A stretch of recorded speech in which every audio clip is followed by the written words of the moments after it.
ఆంధ్రప్రదేశ్ రాష్ట్రంలో ప్రజాస్వామ్యం నిట్ట నిలువున కూలీ కాబడతా ఉంది. ప్రజాస్వామ్యంలో మూల స్తంభాల్లో నాలుగో స్తంభంగా ఉన్నటువంటి మీడియా మీద దుశ్చర్యలు పెరిగిపోతూ ఉన్నాయి. ముఖ్యమంత్రి రాప్తాడులో చేతులు మడతాయండి, యుద్ధం ప్రకటించండి, యుద్ధం మొదలు పెట్టండి ప్రతిపక్షాల మీద అని చెప్పినప్పుడే ఆంధ్రజ్యోతి విలేకరుల మీద దాడి చేశారు. అంటే వాళ్ళు ప్రతిపక్ష పార్టీలనే కాదు, పత్రికల్ని మీడియాని కూడా వాళ్ళకి ప్రతిపక్షం కింద చూస్తూ ఉన్నట్టున్నారు. ఒక విధంగా భయానక వాతావరణం సృష్టించడానికి, భయభ్రాంతులు చేయడానికి పత్రికల్ని, పత్రికా విలేకరులని ముఖ్యమంత్రి రెచ్చగొట్టినట్టు కనపడతా ఉంది. ముఖ్యమంత్రే చేపించాడు ఇదంతా కూడా దాడి. ఆంధ్రజ్యోతి విలేకరిని ఆ రోజున దాడి చేయటం కానీ, నిన్న స్థానిక శాసనసభ్యుడి మీద అవినీతి వెలికి తీసినటువంటి ఈనాడు కార్యాలయం మీద కర్నూలులో మరి ఏ విధంగా ఆ ధ్వంసం చేశారో ఈనాడు కార్యాలయాన్ని కూడా నిన్న చూసాం. అంతకుముందు గతంలో వారం రోజుల క్రితం మన పక్కనే ఉన్నటువంటి అమరావతిలో ఇసుక దోపిడీ జరుగుతున్న ప్రాంతానికి వెళ్ళి ఫోటోలు తీసినందుకు ఈనాడు విలేకరిని అక్కడ చితకబాతి మరి దాదాపు హత్యాయత్నం చేసినటువంటి పరిస్థితులు చూసాం. ఈ విధంగా ఇబ్బడిముబ్బడిగా ప్రతిరోజు కూడా తనకి వ్యతిరేకంగా వార్తలు రాసే మీడియా మీద దాడులకు పురిగొల్పడం అనేది ముఖ్యమంత్రికి నిత్యకృత్యంగా మారింది. పనికి మాలిన ముఖ్యమంత్రి. ఎందుకంటే ఇతనికి సొంత మీడియా ఉంది, అది గుర్తుపెట్టుకోవాలి. మీడియా, పత్రికా విలేకరు సోదరులు కూడా అందరూ కూడా గుర్తుపెట్టుకోండి. గతంలో ఇప్పుడు ఇటువంటి విపత్కర పరిస్థితులు లేవు, ఇటువంటి దుర్మార్గమైన పరిస్థితులు లేవు. ముఖ్యమంత్రికి మీడియా ఉంది, సొంత మీడియా సాక్షి మీడియా. ఇతన్ని సపోర్ట్ చేసే నీలి మీడియా కొన్ని వ్యవస్థలు ఉన్నాయి.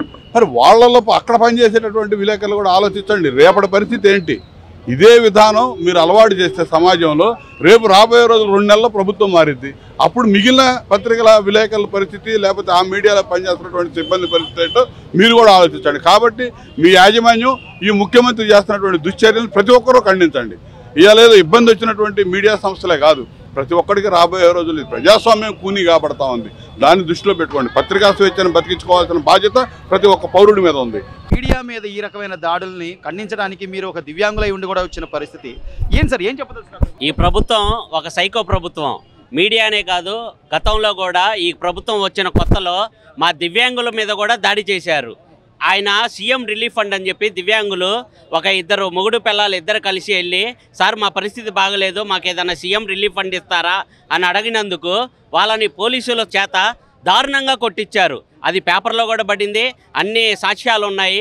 ఈ సైకో ముఖ్యమంత్రికి అసలు మీడియాతో పెట్టుకుంటే పుట్టగతులు ఉండవు అని చెప్పడానికి మా దివ్యాంగులు సైతం మేము మీడియాకు సపోర్ట్గా వచ్చాము. సైకో ముఖ్యమంత్రిని దించడానికే మేము పాటుపడతాము. త్వరలో మేము ఒక 500 మందితో తిరుపతి పాదయాత్ర వెళ్తున్నాము, బండ్ల మీద ర్యాలీగా వెళ్తున్నాము. విజయవాడ కనకదుర్గమ్మ గారిని కలుస్తాము, గుణదల మేరీమాత గారిని కలుస్తాము. ఈ సైకో ముఖ్యమంత్రి పోవాలని మేము పాదయాత్ర చేస్తాము, మేము దండయాత్ర కూడా చేస్తామండి. కులం చూడను, మతం చూడను, నేను సవ్యమైన పాలన చేస్తా, రాజన్న పాలన అంటే తండ్రి పేరు చెప్పుకున్నారు. ఈరోజు రోజా గారు చెప్పినట్టు ఎంతసేపు చెట్టు పేరు చెప్పి కాయలు అమ్ముకునే పరిస్థితిలోనే ఉన్నారనేది ప్రజల అభిప్రాయం. మీరేం చెప్తారంటే ఈ 4.5 ఏళ్లలో కనీసం సంక్షేమం ఏదో బటన్ నొక్కుతున్నా తప్ప జరుగుతున్న దాడులు కానీ లేకపోతే అన్యాయం మీద కానీ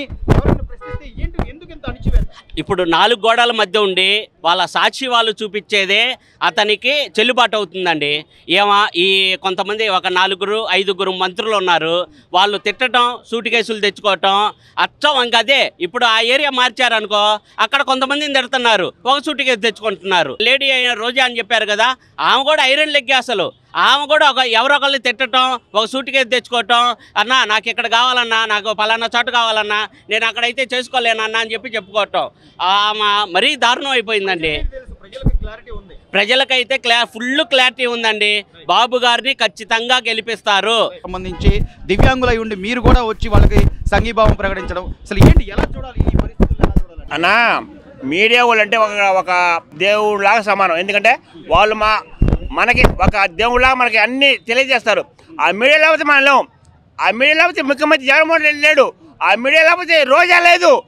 ఈ మీడియా లేకపోతే అమ్మడి అమ్మూతి రాంబాబు లేడు. ఆ మీడియా లేకపోతే వికలాంగుల మంత్రి లేదు. అలాంటిది మీడియాల పైన మీరు తీవ్రంగా దాడి చేశారు.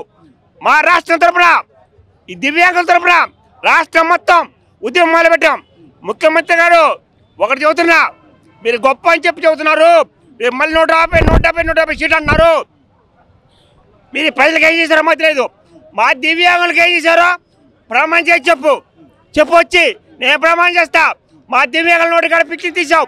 మా దివ్యాంగులు 6 లక్షల పింఛన్ తీసావు. మాకు లోన్ లేవు, బ్యారేజీ ఫండ్ లేదు, మేము ఎలా బతకాలి దాడి చేస్తున్నాడు. అలాంటిది న్యాయం కోసం పోరాడితే న్యాయాన్ని చెల్లుబాటులో కూడా నువ్వు భయంకరంగా కొడుతున్నావు. నువ్వు తగు మూల్యం చెల్లిస్తావు.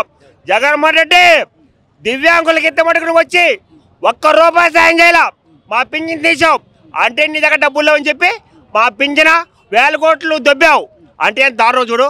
ముఖ్యమంత్రి మా వికలాంగుల పింఛన్ సొమ్ము కూడా దొబ్బేసావు.